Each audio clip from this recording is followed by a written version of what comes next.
ஒரு 5 வருஷத்துக்குள்ள 9 time chief மினிஸ்டரான ஒரு அந்த கூட்டணிக்குள்ள லாபி பண்ணி விளையாடக்கூடிய ஒரு கேம் பிளேயர் தான் நிதிஷ்குமார். ஒரு நல்ல பொலிட்டிக்கல் அலைன்ஸ் பிளேயர் அவரு, ஆல்ரவுண்டர் அவரு.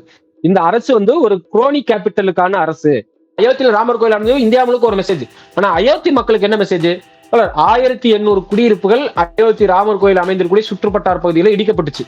ரோடு போடுறேன், அயோத்தியில வந்து டூரிஸ்ட் எக்ஸ்பென்ஷன் ஆகுது, ஸோ ரோடு போடுறேன்னு 1800 குடியிருப்புகள் இடிக்கப்பட்டிருக்கு.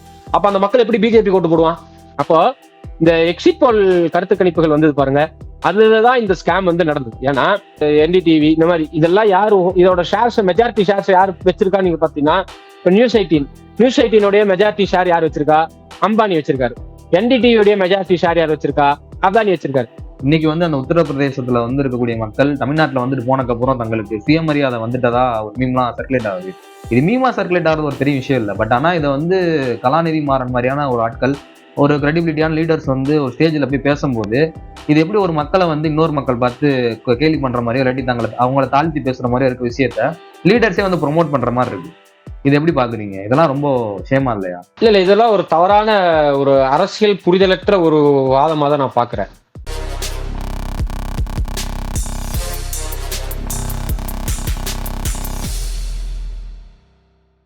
ஹலோ காம்ரேட்ஸ், இன்னைக்கு நம்ம எதை பத்தி பார்க்க போறோம் அப்படின்னா வேர்ல்ட் லார்ஜஸ்ட் டெமோக்ரஸி அதோட ரிசல்ட்ஸ் வந்து ரீசெண்டா வந்திருக்கு. இந்த ரிசல்ட்ஸ் பத்தி தான் இன்னைக்கு நம்ம பேச இருக்கிறோம். ஸோ நம்ம கூட இன்னைக்கு தோழர் ஷம்ஷீர் அகமது இணைஞ்சிருக்காரு. அவர்கிட்ட நம்ம சில கொஸ்டின்ஸ் எல்லாம் கேட்க இருக்கிறோம். ஃபர்ஸ்ட் கொஸ்டின், இந்த போல் நடந்து முடிஞ்சதுக்கு அப்புறம் வந்தக்கூடிய கருத்து கணிப்பு, அந்த கருத்து கணிப்புக்கு பின்னாடி நடந்த ஷேர் மார்க்கெட்டினுடைய ஏற்ற இறக்கங்கள், இதை பத்தி நீங்க என்ன நினைக்கிறீங்க? இது எவ்வளவு முக்கியமானதுன்னு நினைக்கிறீங்க? அதாவது இதை நம்ம பார்க்கணும்னு சொன்னா நம்ம இந்த எக்ஸிட் போல இருந்து மட்டும் பார்க்க முடியாது. So 2014 Modi government, 2019 Modi government, 2014-19 2 முறை ஆட்சி அமைச்ச பொழுது கார்பரேட்டுகளுக்கு வாரி வழங்கிய சலுகைகள், அதன் மூலமாக ஊதி பெரிதாக்கப்பட்ட ஷேர் மார்க்கெட், இந்தியாவுடைய ஷேர் மார்க்கெட் என்பது லிட்டரலா ஊதி பெரிதாக்கப்பட்ட ஷேர் மார்க்கெட் தான். அதுக்கு காரணம் அரசாங்கத்தோட பாலிசிஸ். கார்பரேட் டாக்ஸை ரெடியூஸ் பண்ணது, கார்பரேட்ஸ் கொடுத்த அந்த பெனிஃபிட்ஸ், குறிப்பா அதானி அம்பானிஸ் போன்ற பிக் கார்பரேட்ஸுக்கு கொடுத்த விஷயங்கள், இதெல்லாமே வந்து அந்த கம்பெனியோட பர்ஃபார்மன்ஸை விட அந்த கம்பெனி கவர்மெண்ட் சைட்ல கூடிய அந்த தாக்கி பிடிக்கிறது இருக்குல்ல, விழுகும்போது வந்து ஒரு கம்பெனி கவர்மெண்டே வந்து அந்த கவர்மெண்டோட பினான்ஸ் மினிஸ்ட்ரியே வந்து தூக்கி பிடிக்கிறது இருக்குல்ல, அப்பனா அது ஷேர் ஹோல்டர்ஸ்க்கு வந்து பெரிய அளவுல லாஸ் ஏற்படுத்தாது. அதுல நம்பி ஷேரை இன்வெஸ்ட் பண்றவங்களுக்கு அந்த மெத்தட் தான் 2014 to 2019 வரைக்கும் இருந்துச்சு. அதை நம்பி தான் அபானி ஷேர்ஸ்ல, அம்பானி ஷேர்ஸ்ல அதானியுடைய பவர்ஸ், அது இது எந்த ஸ்கீம் வந்தாலும், நீங்க carbon emission conference, world carbon emission conference, அது முடிஞ்சதுக்கு அப்புறம் மோடி என்ன பண்ணாரு? நீங்க வந்து நிலக்கரியை வந்து பயன்படுத்தக்கூடியதுல 20% வந்து வெளிநாட்டு நிலக்கரி தான் பயன்படுத்தணும், இறக்குமதி செய்யப்பட்ட நிலக்கரி தான் பயன்படுத்தினார். இதுல பலன் அடைஞ்சது யாரு? அதானியுடைய கோல் கம்பெனி. சோ அந்த அரசாங்கத்தோட பாலிசிஸ் எப்படி இந்த கார்பரேட்ஸை வந்து டிஃபெண்ட் பண்ணி நிக்குது அப்படிங்கறதுதான் இந்த அரசுல நம்ம பார்த்த விஷயம். அப்ப இந்த தேர்தல் பிரச்சாரத்துல என்ன விஷயம் வெளிப்படையா வந்துச்சுன்னா, இந்த அரசு வந்து ஒரு குரோனி கேபிட்டலுக்கான அரசு, முதலாளிகளையே சுதந்திரமா வளர விடாது, எம்எஸ்எம்இ செக்டாரை வளர விடாது, இது சில பிக் கார்பரேட்ஸுக்காகத்தான் இருக்கு அப்படிங்கும் பொழுது இதுதான் தேர்தலுடைய பிரச்சாரமாவே எதிர்வச்சுச்சு. மோடியும் அவரது நண்பர்களையும் வீட்டுக்கு அனுப்புவோம் அப்படிங்கறதுதான் ராகுல் காந்தி உட்பட கம்யூனிஸ்ட் கட்சி தலைவர்கள், கூட்டணி கட்சி தலைவர்கள் எல்லாரும் பேசுற பிரச்சாரத்தின் மிக முக்கியமான பிரச்சாரம். ஒண்ணு குரோனி கேபிட்டலிசம், இன்னொன்னு வந்து மதச்சார்பின்மை, இந்தியாவுடைய மதச்சார்பின்மைக்கான தேர்தல் அப்படிங்கிறது தான் பேசப்படும். அப்போ இந்த எக்ஸிட் போல் கருத்து கணிப்புகள் வந்தது பாருங்க, அதுலதான் இந்த ஸ்கேம் வந்து நடந்தது. ஏன்னா ஒரு சேனல் விடாம எல்லா சேனல்ஸும் 400 சீட்டுக்கு மேல, 390 சீட்டுக்கு மேல இந்தியா அலைன்ஸ் வந்துரும், இந்த கவர்மெண்ட் திரும்ப வந்துரும் அப்படின்னு சொல்லப்பட்டது. அதனுடைய விளைவு யாரெல்லாம் இந்த சொன்னா? இந்தியா டுடே, அப்புறம் வந்து என்டிடிவி, இந்த மாதிரி இதெல்லாம் யாரு இதோட ஷேர்ஸ் மெஜாரிட்டி ஷேர்ஸ் யார் வச்சிருக்கா நீங்க பாத்தீங்கன்னா, இப்போ நியூஸ் 18 மெஜாரிட்டி ஷேர் யார் வச்சிருக்கா? அம்பானி வச்சிருக்காரு. என்டிடிவியோடைய மெஜாரிட்டி ஷேர் யார் வச்சிருக்கா? அதானி வச்சிருக்காரு. இப்ப இந்த கருத்து கணிப்பை வெளியிட்ட எல்லா நிறுவனங்களுடைய ஷேர்ஸ், மெஜாரிட்டி ஷேர்ஸ், அதோட ஆட் பர்ஃபார்மிங் ஷேர்ஸ் எல்லாமே இந்த கார்பரேட்ஸ் தான் வச்சிருக்கான். அப்ப என்ன பண்றான்னா, மோடி மேல இருக்க கரிசனம் எல்லாம் அவனுக்கு ஒண்ணும் கிடையாது. தன்னோட ஷேர் விழுந்துடக்கூடாது, அப்படி ஷேர் விழுகிற மாதிரி தான் கூட ஒரு பெரிய அளவுல இவன் வந்து ஷேரை வந்து ஹோல்டு பண்ணிட்டு அதை வந்து அதுல நடத்துற ஒரு ஸ்கேமிங்காக தான் இந்த கருத்து கணிப்பு நடந்தது.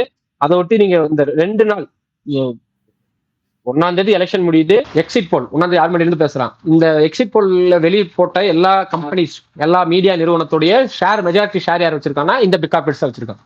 இதோட மெக்கானிசத்துக்காக சொல்றேன். அப்போ நீங்க வந்து நியூஸ் 18 அது அம்பானியோட ஷேர் வச்சிருக்கு. என்டிடிவி உங்களுக்கு தெரியும், அதை வந்து கேப்சர் எப்படி அதானி ஷேர்ஸ் கேப்சர் பண்ணாங்க. இப்ப எல்லா சேனலுடைய மெஜாரிட்டி ஷேர் ஹோல்டர்ஸ் இந்த கார்பரேட்ஸ் தான். அப்ப இதை வச்சு பயன்படுத்தி ஒரு பிக் ஸ்கேம் நடத்துறான், ஒரு பெரிய ஊழல் நடத்துறான் இந்த ஷேர் மார்க்கெட்டுக்குள்ள.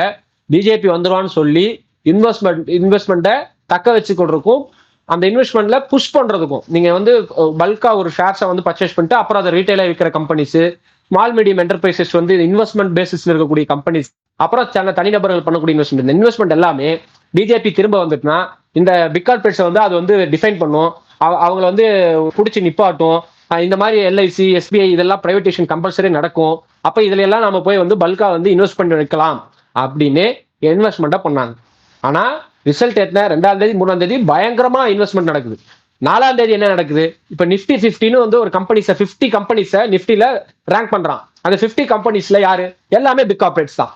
அதுல பப்ளிக் கம்பெனிஸே ரொம்ப கம்மி. இப்ப இந்த நிப்டி 50 பெரிய அளவில் விழுந்துருச்சு. ஏன் விழுந்துச்சு, ஏன்னா இத ஃபியூச்சர்ல அமைகிற கவர்மெண்டே ஒரு மைனாரிட்டி கவர்மெண்ட், இந்த கவர்மெண்ட் இதே கார்பரேட் பாலிசிஸை கண்டினியூ பண்ண முடியாது அப்படின்னா இந்த ஷேர்ஸை வந்து நம்ம வச்சிருக்கிறதுல பிரயோஜனம் இல்லைன்னு எல்லாம் ஒட்டுக்கா கொண்டு வந்து ஷேரை விற்கும் பொழுது அந்த ஊதி பெரிதாக்கப்பட்ட ஷேரோட வேல்யூ அடிச்சு உடையுது.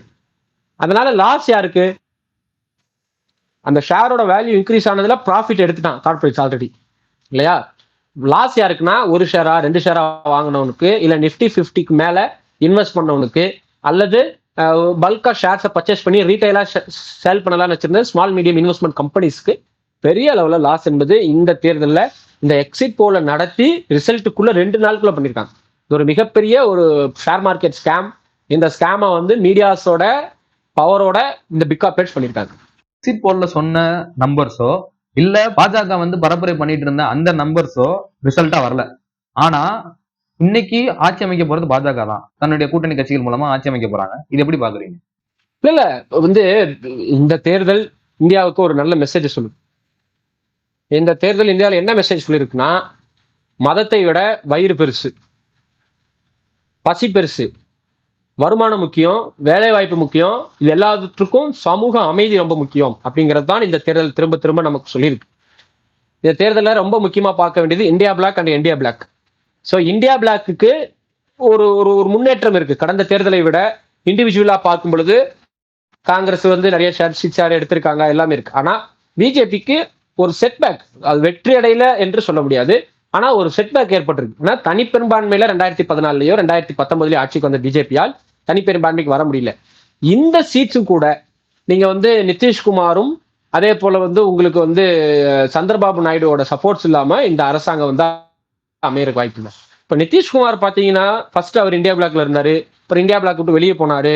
ஒரு 5 வருஷத்துக்குள்ள 9 டைம் சீஃப் மினிஸ்டரான ஒரு அந்த கூட்டணிக்குள்ள லாபி பண்ணி விளையாடக்கூடிய ஒரு கேம் பிளேயர் தான் நிதிஷ்குமார். ஒரு நல்ல பொலிட்டிக்கல் அலைன்ஸ் பிளேயர், அவரு ஆல்ரவுண்டர். அவர் வந்து ஒரு நல்லா பிளே பண்ணாரு.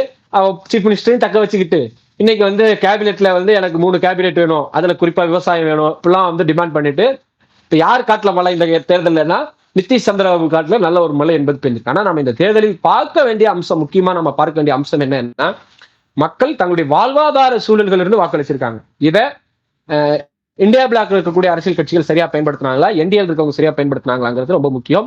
நீங்க 2வது பேஸ் எலெக்ஷன் தாண்டும் பொழுது பிஜேபியுடைய அதிதீவிரமான விருப்ப பிரச்சாரம் வந்து வந்துச்சு, குறிப்பாக இஸ்லாமியர்களுக்கு எதிராக அந்த ரிசர்வேஷன் சம்பந்தமா. நீங்க சந்திரபாபு நாயுடு ஆந்திரால இஸ்லாமியர்களுக்கு தனி ரிசர்வேஷன் கொடுக்குறேன்னு பேசியிருக்காரு.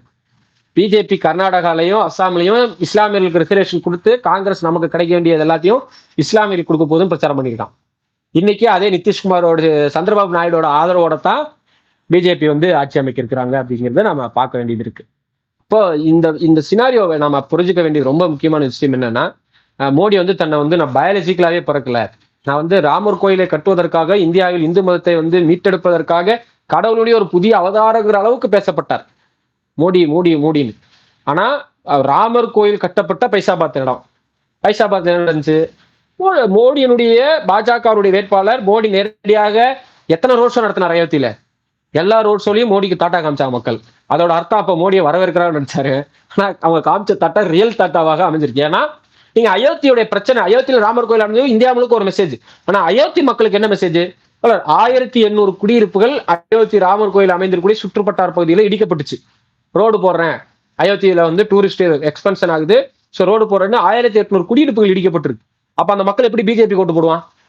ஸோ அப்ப பைசாபாத் அந்த தொகுதியில பிஜேபி கடுமையான தோல்வி அடைஞ்சிருக்கு. இது மட்டும் கிடையாது, நீங்க இந்திரா காந்தி, ராஜீவ் காந்தி, ஜவஹர்லால் நேரு, லால் பகதூர் சாஸ்திரி, பல்வேறு இந்தியாவோட பிரதமர்கள் இருந்திருக்காங்க.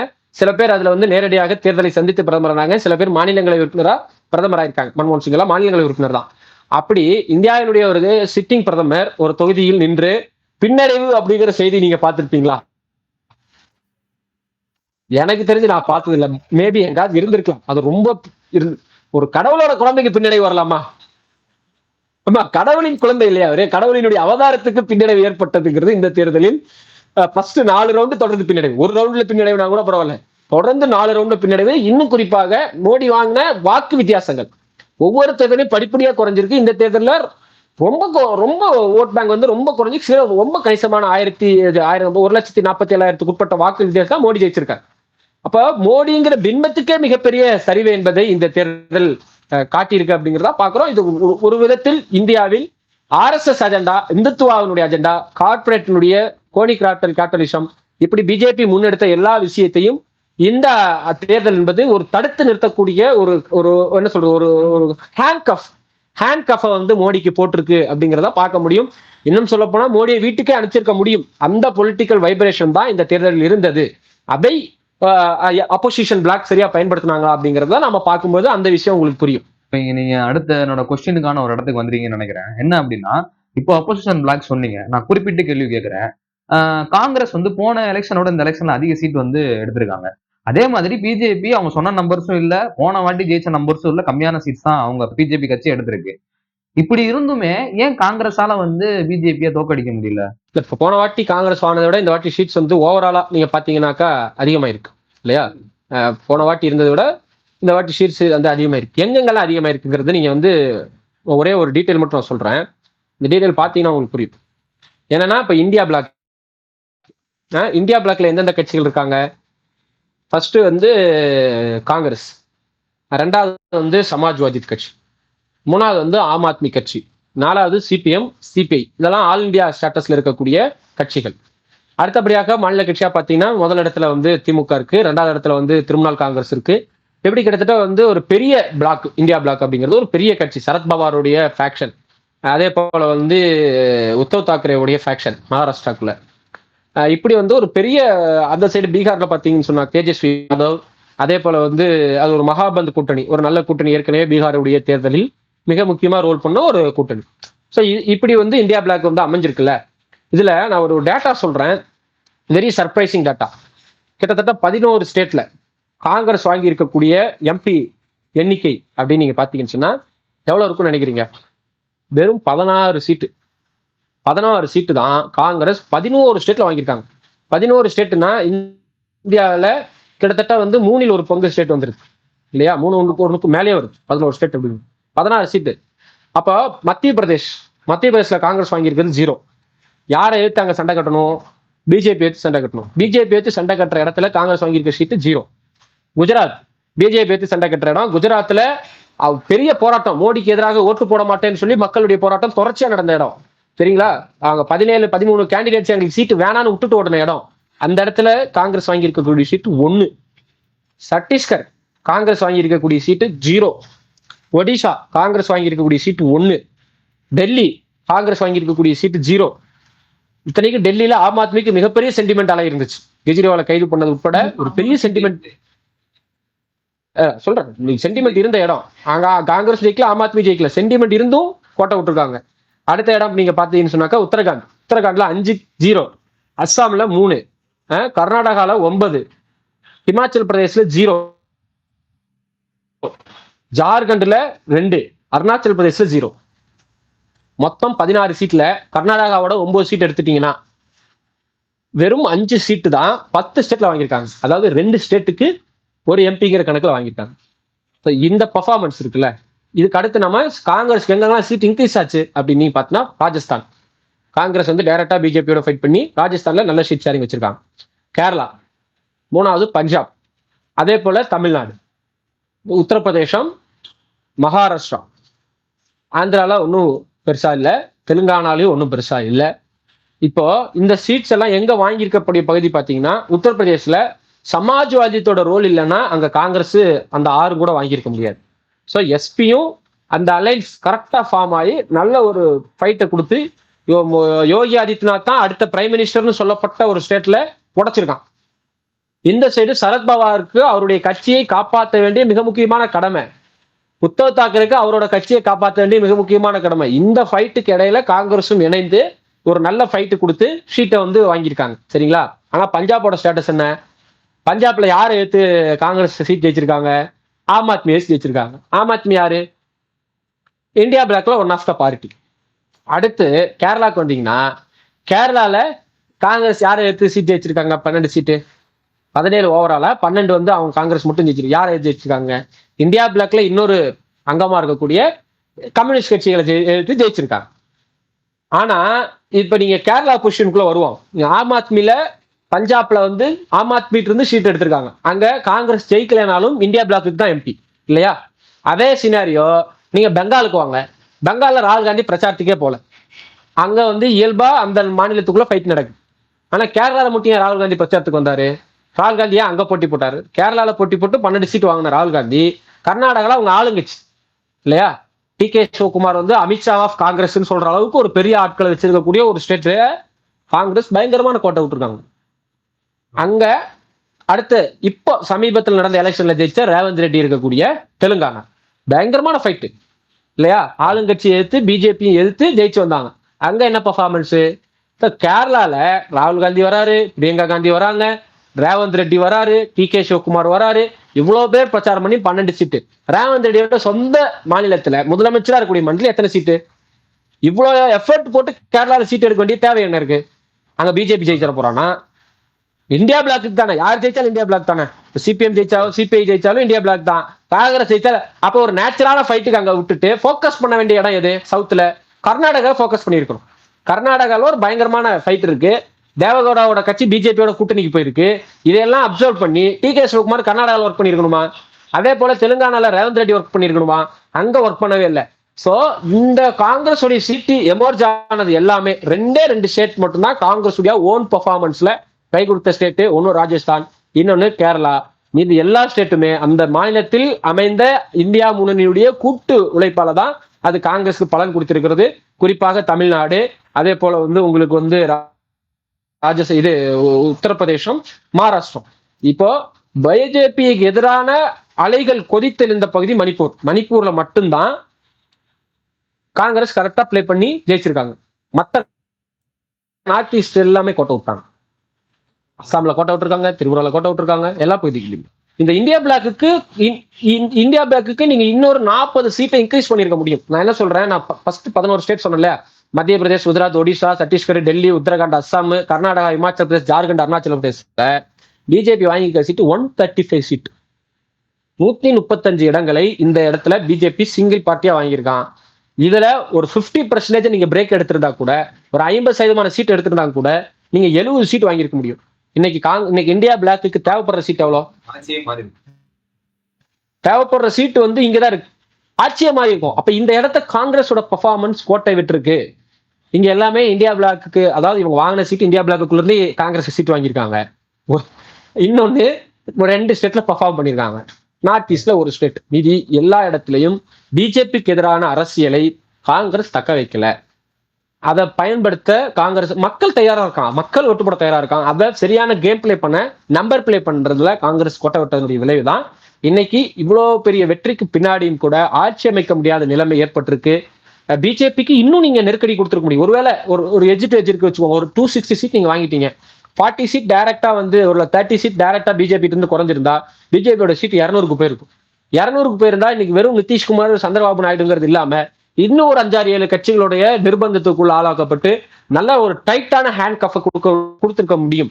ஸோ அப்ப இந்த பர்ஃபார்மன்ஸை பொறுத்த வரைக்கும் ஒரு திருப்திகரமான பர்ஃபார்மன்ஸை காங்கிரஸ் தரப்புல இருந்து கிடைக்கல அப்படிங்கிறது தான் பார்க்க வேண்டியது இருக்கு. ஓகே, இப்போ இன்னொரு விஷயம் இதுல பாக்குறதா இருக்கு. ஓவரால் அந்த எலெக்ஷனை பார்க்கும்போது நார்த்ல ஒரு ஆன்டி பிஜேபி இல்லாட்டி ஆன்டி மோடியான ஒரு சென்டிமெண்ட் வந்து க்ரோ ஆகுறதும் இப்பதான் அது ஆரம்பிச்சிருக்குங்கிறதும், அதே மாதிரி இங்க சவுத்துல வந்து ஒரு மாதிரி பிஜேபிக்கு ஆதரவான ஒரு மனநிலை வருதோ அப்படின்ற மாதிரி இருக்கு. ஏன்னா தமிழ்நாட்டுல உங்களுக்கு தெரியும் பர்சன்டேஜ் கூடி இருக்கு, கேரளால ஒரு சீட்டு ஜெயிச்சிருக்கிறாங்க, அப்புறம் பாத்தீங்கன்னா ஆந்திரால அவங்களோட கொலிஷன் வந்து முக்கியமான வெற்றியை பதிவு பண்ணிருக்கு. இப்படி இருக்கும்போது நமக்கு இந்த ஒரு அடிப்படையில பார்க்க தோணுது, இதை நீங்க எப்படி புரிஞ்சுக்கிறீங்க? இல்ல, பொதுவாகவே இந்தியா முழுக்க பிஜேபிக்கு எதிரான முறை தான் இந்த தேர்தலில் வெளிப்பட்டுச்சு. அது நார்த் சவுத்லாம் கிடையாது. இது ஒரு நம்பர் பிளேயிங் கேம் தான் பிஜேபி பண்ணியிருக்காங்களே தவிர தங்களுடைய ஐடியாலஜி கிடைச்ச வெற்றி எல்லாம் ஒன்றும் கிடையாது. நீங்க ஒடிஷால பிஜேபி வந்து இந்து முஸ்லீம் பிரச்சனையா பேசினா, பிஜேபி என்ன பேசினா, தமிழர்களை வந்து ஒடிஷா வாழ்றதா, வி கே பாண்டியன் தமிழரு, தமிழர்கள் வந்து நவீன் பட்நாயக்கு கொலை செய்ய முயற்சி பண்றாங்கிற அளவுக்கு பிரச்சாரம் பண்ணான். அது ஒடிஷால அவங்களுக்கு நல்ல நம்பர்ஸை பிளே பண்ணி கொடுத்துருக்கு. அப்போ நீங்க வந்து இப்போ உத்தரப்பிரதேசல, தமிழ்நாட்டில் நான் வேலைக்கு வந்து உத்தரப்பிரதேசல இருந்து எனக்கு வந்து வேலைக்கு வந்து எனக்கு சுயமரியாதை கிடைச்சிருச்சுன்னா மீன்ஸ் பார்க்க முடியுது. இதே உத்தரப்பிரதேசம் 2004 முதல் யூபிஏ அரசாங்கம் அமைவதற்கு மிக முக்கியமான ரோல் பிளே பண்ண மாநிலம் அது. நான் இங்க மட்டும் இன்டரப்ட் பண்ணிக்கிறேன். என்ன அப்படின்னா, இன்னைக்கு வந்து அந்த உத்தரப்பிரதேசத்துல வந்து இருக்கக்கூடிய மக்கள் தமிழ்நாட்டுல வந்துட்டு போனக்கு அப்புறம் தங்களுக்கு சுயமரியாதை வந்துட்டதா ஒரு மீம்லாம் சர்க்குலேட் ஆகுது. இது மீமா சர்க்குலேட் ஆகுறது ஒரு பெரிய விஷயம் இல்லை. பட் ஆனா இதை வந்து கலாநிதி மாறன் மாதிரியான ஒரு ஆட்கள், ஒரு கிரெடிபிலிட்டியான லீடர்ஸ் வந்து ஒரு ஸ்டேஜ்ல போய் பேசும்போது, இது எப்படி ஒரு மக்களை வந்து இன்னொரு மக்கள் பார்த்து கேள்வி பண்ற மாதிரியோ இல்லாட்டி அவங்கள தாழ்த்தி பேசுற மாதிரியோ இருக்க விஷயத்த லீடர்ஸே வந்து ப்ரொமோட் பண்ற மாதிரி இருக்கு. இது எப்படி பாக்குறீங்க? இதெல்லாம் ரொம்ப ஷேமா இல்லையா? இல்ல, இதெல்லாம் ஒரு தவறான ஒரு அரசியல் புரிதலற்ற ஒரு வாதமாக தான் நான் பாக்குறேன். தமிழ்நாட்டில் இருக்கவங்களுக்கு சுயமரியாதை இருக்கு, உத்தரப்பிரதேசல இருக்கவங்களுக்கு சுயமரியாதை இல்லைன்னா தமிழ்நாட்டுல பிஜேபி ஓட்டு போட்டவங்களுக்கு எல்லாம் சுயமரியாதை இல்லைன்னு அர்த்தம் ஆயிடுமா? அப்படி கிடையாது. நீங்க என்ன அரசியலை முன்வைக்கிறோம் மக்கள் மத்தியில, நான் என்ன ஏத்துக்கணும் மக்கள் அப்படின்னா, நான் வைக்கிற அரசியல் அந்த மக்களுடைய அன்றாட வாழ்வியல் பிரச்சனையோட கனெக்ட் ஆகணும், அவன் உணர்வோட அது கனெக்ட் ஆகணும், அவன் பிரச்சனையோட கனெக்ட் ஆகணும், அவனுடைய உள்ளத்துல கனெக்ட் ஆகணும், அவன் கன்சர்ன்ல அது கனெக்ட் ஆகணும். இதுதான் ஒரு பாலிடிக்ஸ் பண்ண வேண்டிய வேலை. அந்த பாலிடிக்ஸை நம்ம பண்ணாம அவன் வந்து சுயமரியாதை இல்லைன்னு பேசுறது வந்து மக்கள் மீது பழி போடுறது வந்து ஒரு அரசியல்வாதிக்கான ஒரு அழகே கிடையாது. அது நீங்க பண்ற அரசியல்ல பிரச்சனை இருக்கு, மக்கள் மத்தியெல்லாம் பிரச்சனை கிடையாது. இதே மக்கள் தான் 2004 உத்தரப்பிரதேசத்துல எஸ்பிக்கு பெரிய வாக்கு வெற்றி கொடுத்தாங்க. 2004 மன்மோகன் சிங் பிரதமர் ஆறதுக்கு பதிலாக வேற ஒருத்தர் வாய்ப்பு இருந்துச்சுன்னா அது அந்த இடத்தை பொசிஷன் பண்ணது நிதிஷ் முலாயம் சிங் யாதவ். முலாயம் சிங் யாதவ்ங்கிற அந்த நபருக்கும் அங்க இருக்கவங்களுக்கும் அவ்வளவு பெரிய ஒரு வாக்கை கொடுத்தேறோம். நான் சொல்றேன், பாபர் மசூதி இடிச்ச போது வடவெளி மாநிலம் முழுவதும் கலவரம் நடந்துச்சுல. கலவரம் நடக்காத 2 ஸ்டேட் தான். நான் சொல்றேன், 2 ஸ்டேட்ல கலவரம் நடக்கல. ஒன்னு பீகார், லல்லு பிரசாத் யாதவ் அப்போ சீஃப் மினிஸ்டர். இன்னொன்னு பெங்கால், அது வந்து ஜோதி பாசு வந்து சீஃப் மினிஸ்டர். அப்ப அங்க மட்டும் ஏன் கலவரம் நடக்கல? ஏன்னா அங்க அந்த 2 அரசுகளும் எடுத்த முன்னெடுப்பு என்பது மக்களை இணைப்பதற்கான முன்னெடுப்பாக இருந்துச்சு. கல்யாண் சிங் உத்தரப்பிரதேசல வெறுப்பு அரசாகவே மாறி இருந்தது. இதெல்லாம் நம்ம வந்து பார்க்கணும். அந்த கல்யாண் சிங்கை டிஃபீட் பண்ணது யாரு? பிஜேபிக்கு அங்க அங்கீகாரம் கொடுத்தது யாருங்க உத்தரப்பிரதேசல? பிஎஸ்பியோட கூட்டணியில் தாங்க பிஜேபி முதல் ஆட்சிக்கே வரான். பிஎஸ்பியோட சப்போர்ட் இல்லாம அங்க வந்து உத்தரப்பிரதேசல வந்து பிஜேபி எவ்வளவு தூரம் எமர்ஜ் ஆனாங்க. அப்போ நீங்க வந்து அந்த மக்களை எல்லாம் குறை சொல்லக்கூடாது. அங்க இருந்த அரசியல் கோளாறு, அந்த அரசியல் கோளாறை வந்து பிஎஸ்பி பண்ணுச்சு. ஒரு கட்டத்துல அது எஸ்பிக்கு வந்து எதிர்வினையா அமைஞ்சது. இதெல்லாவோட இணைஞ்சுதான் நீங்க அதை பார்க்கணும். அப்போ நான் சொல்றேன், அப்ப 2004 மக்களுக்கு சுயமரியாதை இருந்துச்சு, 2014 சுயமரியாதை போயிடுச்சுன்னு சொல்ல முடியுமா? அப்பெல்லாம் கிடையாது. நார்த்தை பொறுத்த வரைக்கும் மக்கள் பிஜேபிக்கு எதிராக பல்வேறு சந்தர்ப்பங்கள்ல வாக்களிச்சிருக்காங்க. ராஜஸ்தான்ல இமாலய வெற்றி கிடைச்சது காங்கிரஸுக்கு, போனா இந்த முறை தோத்தாங்க. அதுக்கு முன்னாடி இமாலய வெற்றி கிடைச்சது. எப்படி கிடைச்சிச்சு? இப்ப ராஜஸ்தான் மக்களுக்கு உடனே சுயமரியாதை கிடைச்சிருச்சா? அப்படிலாம் கிடையாது. பீகார்ல அவ்வளவு பெரிய, நீங்க வெறும் 80-100 ஓட்டு வித்தியாசத்துல 10 தொகுதி இழந்தாங்க, இல்லைன்னா ஆட்சி அமைச்சிருக்க முடியும். அப்ப பீகார் மக்களுக்கு வந்து இந்த தமிழ்நாட்டுல வந்து விளைஞ்சதுக்கு அப்புறம் தான் வந்து சுயமரியாதை கிடைச்சா? அப்படிலாம் கிடையாது. நாம எடுக்கிற அரசியல் அவனை போய் ரீச் பண்ணும், அவன் அதை ஃபீல் பண்ணணும். எஸ், இதுதான் கரெக்ட், இதுக்குதான் நான் ஓட் பண்ணணும். அந்த பொசிஷனை ஒரு பொலிட்டிக்கல் பார்ட்டி பண்ணணும். அதை விட்டுட்டு மக்களை குறை சொல்வது வந்து நியாயமற்றது. அது அரசியல் தலைவர்கள் செய்யறாங்கன்னா அவங்க அரசியல் புரிதல் மேல ஒரு பெரிய கேள்வி இருக்கு. அவ்வளவுதான். ஓகே, இதுக்கு அடுத்து என்னோட கொஸ்டின் எங்க இருக்கு அப்படின்னு கேட்டீங்கன்னா, கம்யூனிஸ்ட் பார்ட்டிஸ், இந்தியாவில் இருக்கக்கூடிய கம்யூனிஸ்ட் பார்ட்டிஸ் இந்த எலக்ட்ரல் பாலிடிக்ஸ்ல என்ன மாதிரியான ஒரு பர்ஃபார்மன்ஸ் கொடுத்துருக்காங்க? கம்யூனிஸ்ட் பார்ட்டிஸ்க்கு வந்து கடந்த முறை இருந்ததை விட சீட் வந்து இன்க்ரீஸ் ஆயிருக்கு. நீங்க வந்து கடந்த முறை வந்து கேரளால ஒரு சீட்டு சிபிஎம்முக்கு, தமிழ்நாட்டில் சிபிஎம் சேர்ந்து 4 சீட்டு, மொத்தம் 5 சீட்டு, அப்புறம் ஆர்எஸ்பிங்கிற கட்சிக்கு ஒரு 2 சீட்டு அப்படிங்கிற கணக்குல இருந்தது. இந்த முறை தமிழ்நாட்டில் வந்து 2, 4, கேரளாவில் 1, ராஜஸ்தானில் ஒரு 1, பீகாரில் ஒரு 2 அப்படிங்கிற கணக்குல ஒரு 8 எம்பிஸ் என்பது வந்திருக்கு. எதிர்பார்த்த எண்ணிக்கையோட குறைவான ஒரு எண்ணிக்கை தான் இடதுசாரி கட்சிகளுக்கு கிடைத்திருக்கிறது. எனக்கு இந்தியா பிளாக்கில் நம்பிக்கைக்குரிய பார்ட்னர்ஸ் யாரு அப்படின்னா, எனக்கு தெரிஞ்ச இடதுசாரி கட்சிகள் தான். எஸ்பி, திமுக, அதுக்கு அடுத்த வரிசையில உங்களுக்கு இடதுசாரி கட்சிகள் தான் வந்து உங்களுக்கு நம்பிக்கைக்குரிய partners.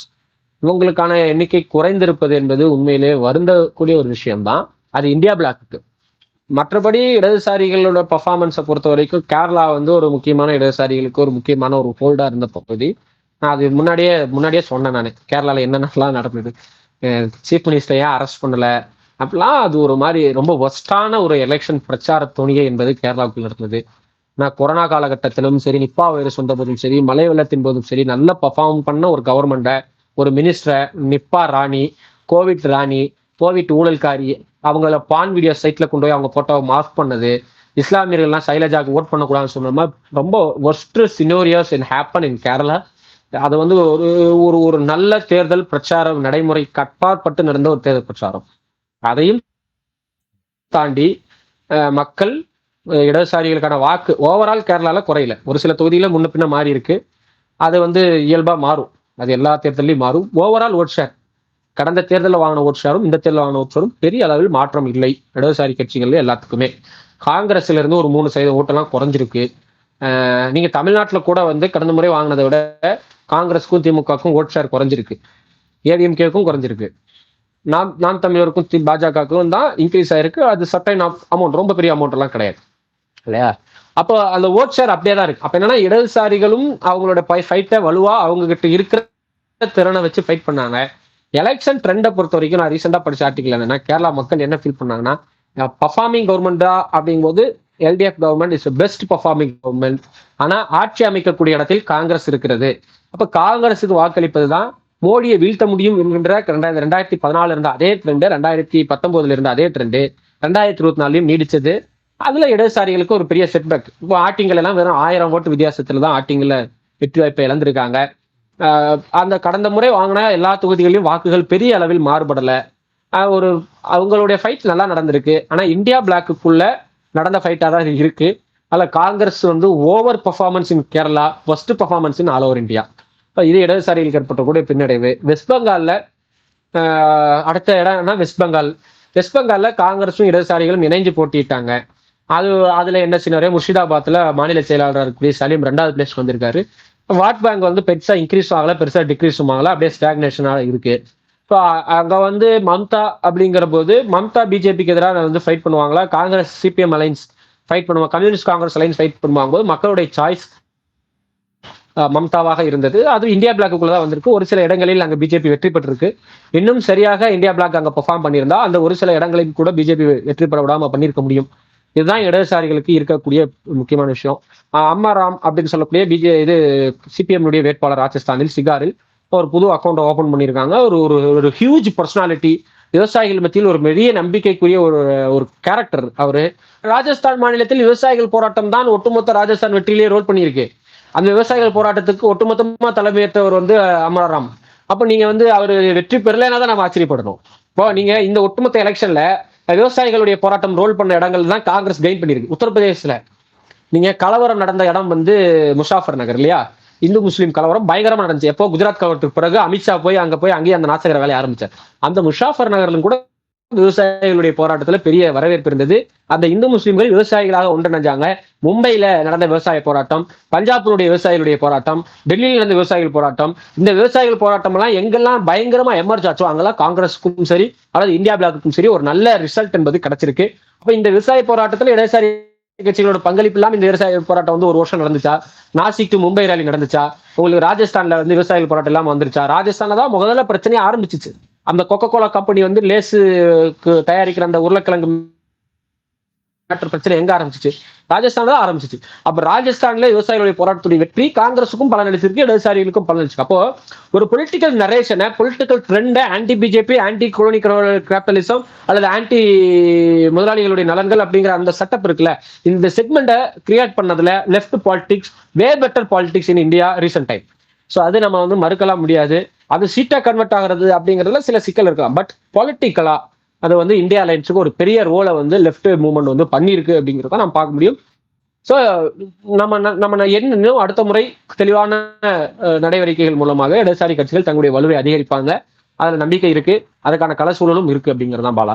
As a communist party மெம்பரா மட்டும் இல்ல, ஒரு பொலிட்டிக்கலா நான் அப்சர்வ் பண்ண விஷயத்துல இந்த விஷயம் யாராலும் மறுக்க முடியாது. நீங்க விவசாய போராட்டத்தை மறுத்து யாராச்சும் சொல்ல முடியுமா? நீ அதை மறுக்கவே முடியாது இல்லையா? அப்போ இது ரொம்ப முக்கியமானதுதான். அப்போ அது இடதுசாரிகளுடைய பங்களிப்பை நம்ம மறுக்க முடியாது அப்படிங்கிறது. இறுதியா ஒரு கேள்வி என்ன அப்படின்னா, இனி வரப்போற இந்த 5 ஆண்டுகள் இந்த 5 ஆண்டுகள் இந்த ஆட்சி தொடருமா? அப்படி இடையிலே கவுந்தாலும் கூட இந்த வரப்போற காலங்கள் எப்படி இருக்க போகுது பிஜேபிக்கும் எதிர்த்தரப்புல இருக்கக்கூடிய இந்தியா கூட்டணி? பொதுவா கடந்த 2019 தேர்தலில் வந்து பெரிய அளவுல பர்ஃபார்மிங்ஸ் இல்லை எதிர்கட்சிகளை பொறுத்த வரைக்கும். இந்த முறை ஒரு நல்ல பெர்ஃபார்மன்ஸ் என்பது இருந்திருக்கு. அப்ப என்னன்னா எமர்ஜ் ஆகுது, அப்போசிஷனுடைய வாய்ஸ் எமர்ஜ் ஆயிருக்கு, வே பெட்டர்ல எமர்ஜ் ஆயிருக்கு, நல்ல முறையில் எமர்ஜ் ஆயிருக்கு, மக்கள் மத்தியில் நம்பிக்கை கொடுக்கக்கூடிய ஒரு எதிர்க்கட்சிகளாக மாறி இருக்கு. அப்ப இது வந்து மக்கள் போராட்டமாக இந்த 5 ஆண்டுகள் தொடருமானால் அது ஒரு பெரிய ரிசல்ட்டா அடுத்த தேர்தலில் நமக்கு எதிர்பார்க்கலாம்.